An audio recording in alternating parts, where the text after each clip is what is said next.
Coming up on the SBS On The Money podcast, markets are pricing in further interest rate hikes, gold tumbles, and we take a look at Australia's richest people. All of that and more next.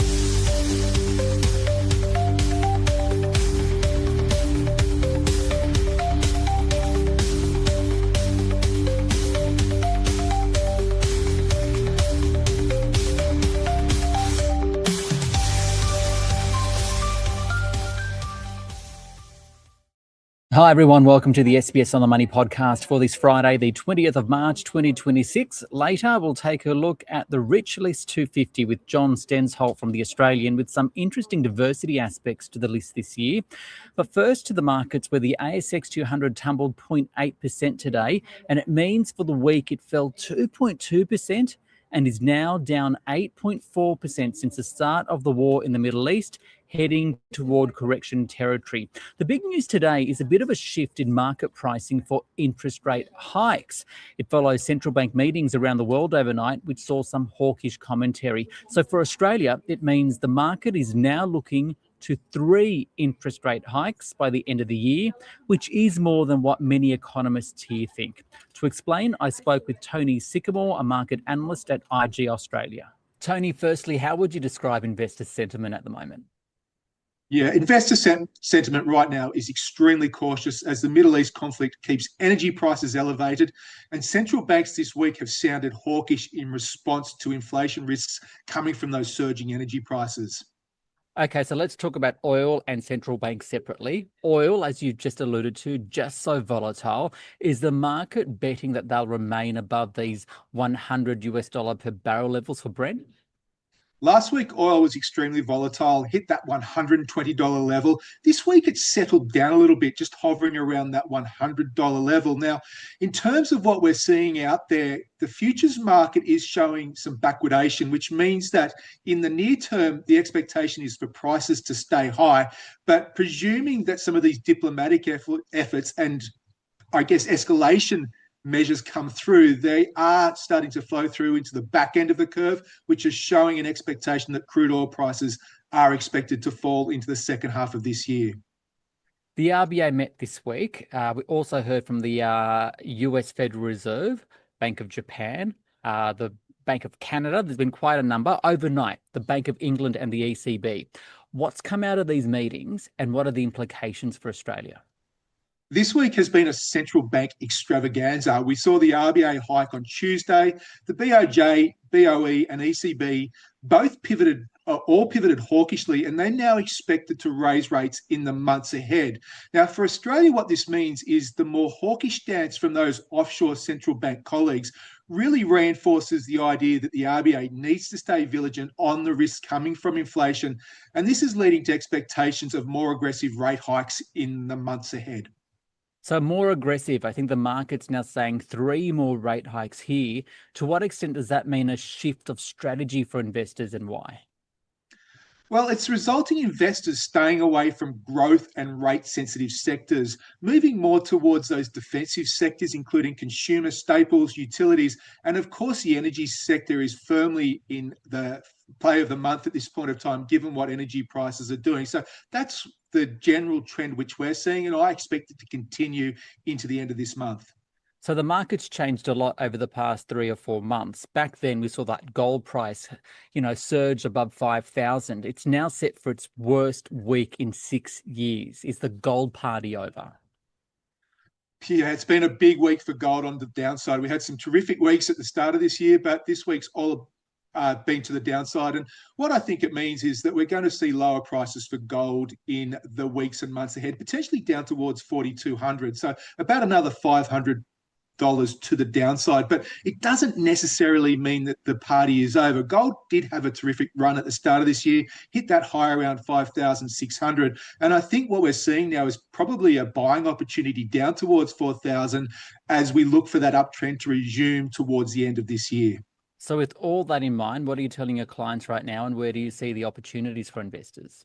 Well, for here in Australia, our materials sector has been absolutely beaten up. So I think there's probably an opportunity to pick up some beaten up material stocks, BHP, Rio, etc., looking for some de-escalation in the months ahead. But also, I do really like the idea of buying gold on a pullback back towards that $4,200 level.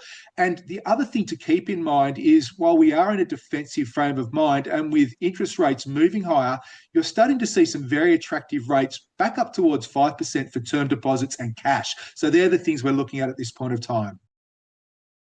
That's Tony Sycamore there from IG Markets. Well, Gina Reinhart retains a top spot on the Australian Rich List 250 this year, though softer iron ore prices have reduced her wealth slightly to $41.66 billion. Harry Triguboff from Meriton is at number 2 at $34.1 billion, while businessman Anthony Pratt leapfrogged into third at $30 billion. And that's because Atlassian co-founders Mike Cannon-Brookes and Scott Farquhar have dropped out of the top 10, and they were third and fourth last year. However, their personal fortunes took about an $18 billion hit each as software stocks were punished due to AI fears. WiseTech founder Richard White wasn't spared, slipping 10 spots after losing $7 billion. Now, their losses were big enough to drag down the collective wealth of Australia's richest 250 for the first time in 8 years. And to explain, Stephanie Youssef spoke with Rich List editor John Stensholt. So, John, tell me about the list. Any surprising new faces this year? I love the new names that we've got, including 92-year-old Pamela Wall. She's a first-time billionaire. She's been working for a company called Codan. She's actually one of the biggest shareholders, and she's on the list for the first time, but she's also a billionaire for the first time because the business has doubled in value in the last year. Pammy, as she's known, she's from Adelaide, and she wants to give all that money away. So she's, she used to be back on the board of the company back in the days.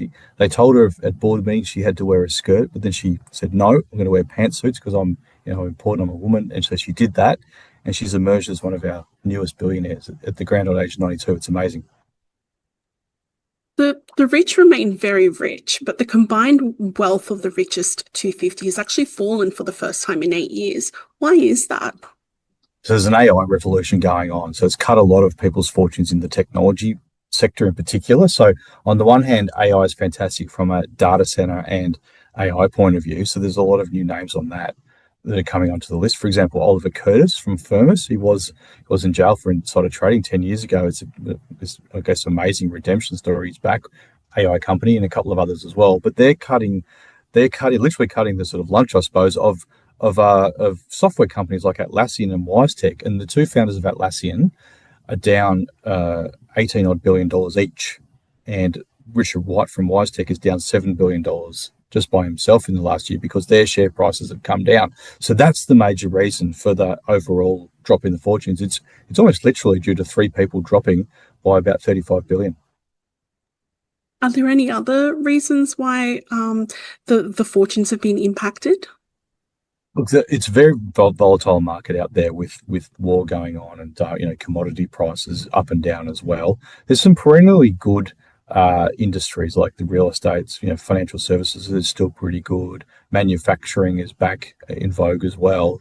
Mining's actually doing pretty well. But the volatility of the market is what's making some of these fortunes go up and down, really. Australia is known for its multiculturalism. What are some of the migrant success stories that have emerged this year?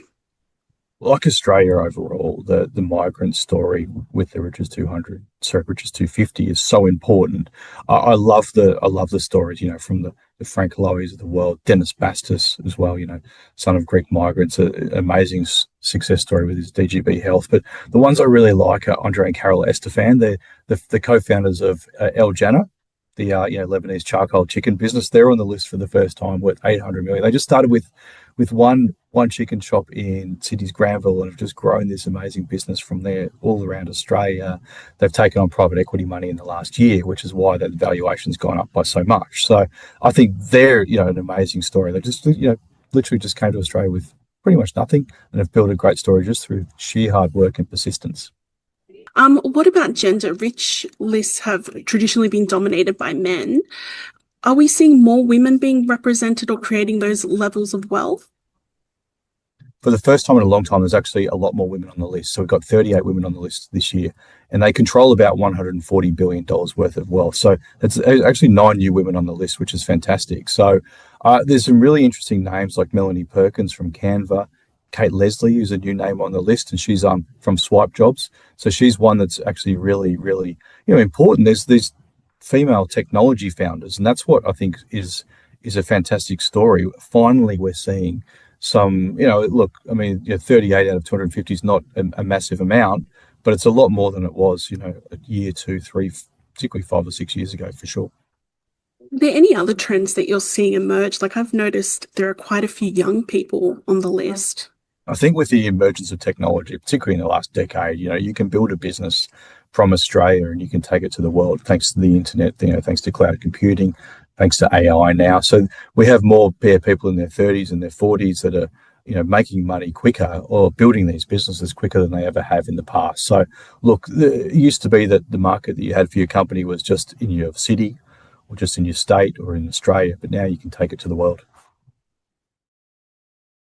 It's John Stensholt there from the Australian Rich List 250 speaking with Stephanie Youssef, and they wrap up the podcast for this Friday and for the week. Don't forget, if you enjoy it, give it a rating or review on Apple Podcasts and Spotify. Click subscribe, and we'll be back on Monday. This SBS on the Money podcast is provided for informational purposes only and should not be understood as constituting advice or a recommendation. It is not personal advice and it does not consider your personal circumstances or objectives. You should contact a licensed professional before making any financial decisions.